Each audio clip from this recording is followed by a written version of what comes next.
Hey everyone, welcome to Tim's Vinyl Confessions. I'm Tim Derling. Thanks for tuning into this episode.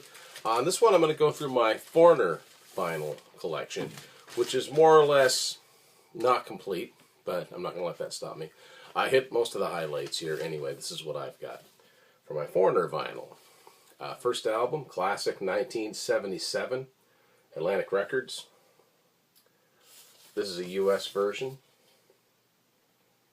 I've always loved the hand drawn, well, not hand drawn, but it's a drawing of the group as opposed to a picture. Sleeve that came with it, band photos. They were a 6-piece at this point. Lyrics to all the songs on the other side. And the record is, this one's pretty scratched up, red and green, Atlantic Records logo. Of course, that first album, huge success.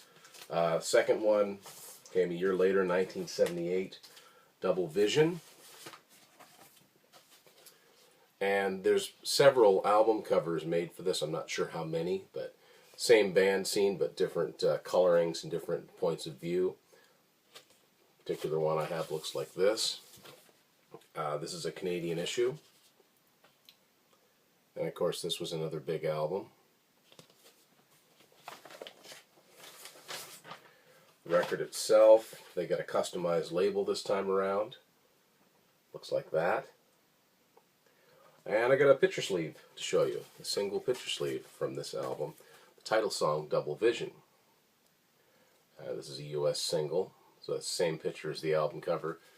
And on the back, shows you where to get that album and the first album, but not exactly. It's sort of simplified versions of the album covers. And the single itself looks like this. The red Atlantic, red and black Atlantic label they're using for that. They kept pumping the albums out. Most bands did, an album a year, sometimes two. 1979, third Foreigner album, Head Games. They got into a lot of trouble for this album cover. And in all honesty, it really hasn't aged all that well. I will say that you can see some of the song titles written in various spots there. Love on the Telephone. I'll Get Even With You, which is even more ominous. But anyway, back cover, photo of the group.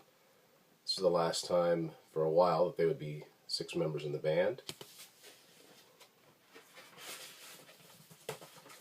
And lyrics to the songs, band photos, and credits. Customized label on this one too. They're one of the biggest selling bands for Atlantic Records, I think. So they got customized a lot of things. Fourth album, I think the biggest selling single Foreigner album, came out in 1981. Foreigner 4, just the film strip, countdown to the start of the movie.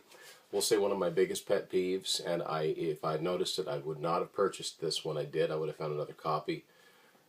Record stores, don't put price stickers right on the vinyl. This happens. Don't do it. I'm a pretty easygoing guy, but I will challenge you on this. I'll say, make a deal. You take this off here without ruining the sleeve, I'll buy it. If you don't, I'm not buying it. Don't do it.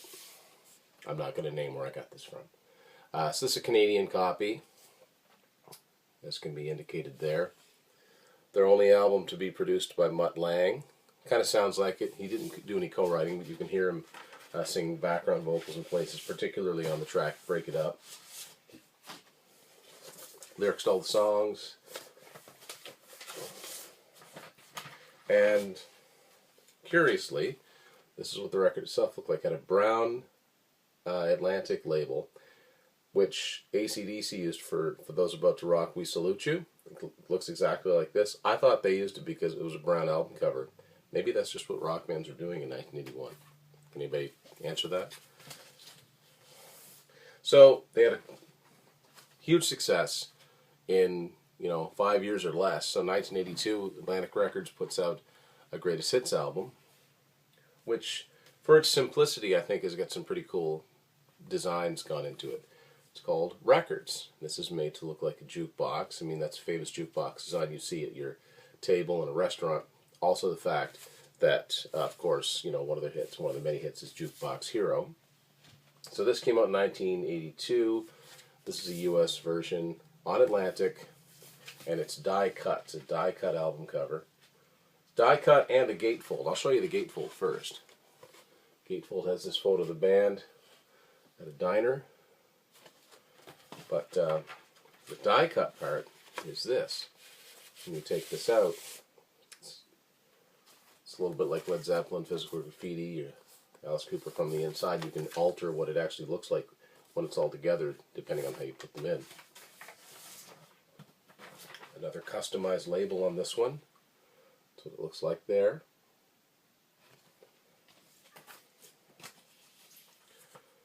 A couple more years go by before the next Foreigner album. 1984, Agent Provocateur. Not quite as well regarded as the previous 4 albums from start to finish. This did have a couple of huge singles. I Want to Know What Love Is, and that was Yesterday. A relatively lighter album, although there are some good rock tracks on here. The song called Tooth and Nail, Reaction to Action, Stranger in My Own House. Oddly enough, there's a song on here called Tooth and Nail, and for the last few years the bass player has been Jeff Pilson from Dokken, who the same year that this album came out in 1984, released an album and a song called Tooth and Nail. It's just a coincidence, though. Totally different songs. The F is raised a little bit. It's a Canadian edition. No pictures inside it, just lyrics and credits. And a customized label.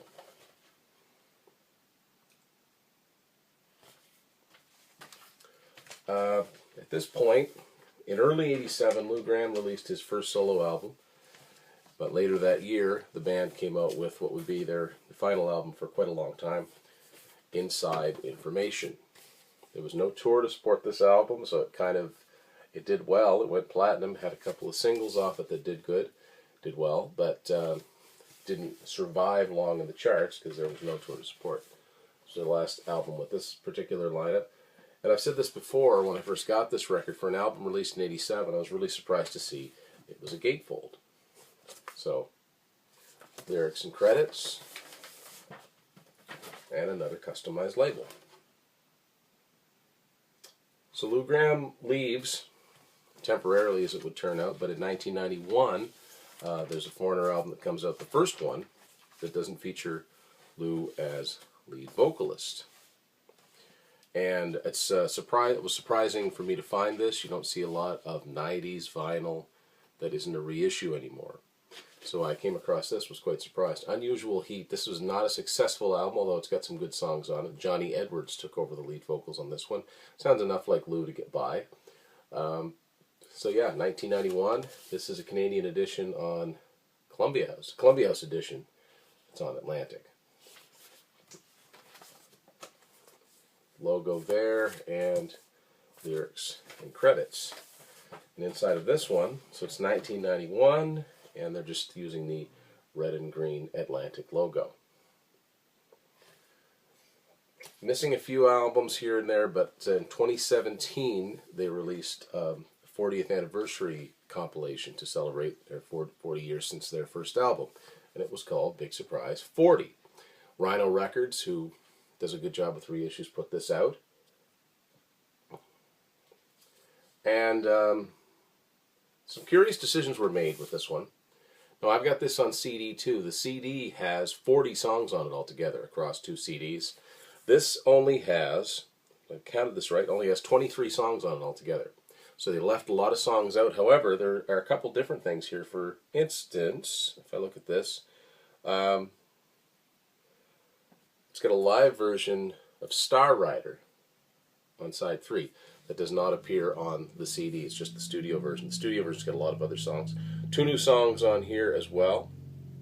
No, actually just 1 new song, Flame Still Burns. There's a second new song that's Give My Life for Love, I think it's called. It's on the CD version. So, but that's okay, because this way they were able to put it on 2 records, sell it at a decent enough price. If they'd used all 40 songs, this would have been a 3-record set. Probably would have cost close to $100, and I wouldn't have bought it. So there you go. That one's in the plastic. So that is a look at my Foreigner vinyl collection. Thanks for watching Tim's Vinyl Confessions.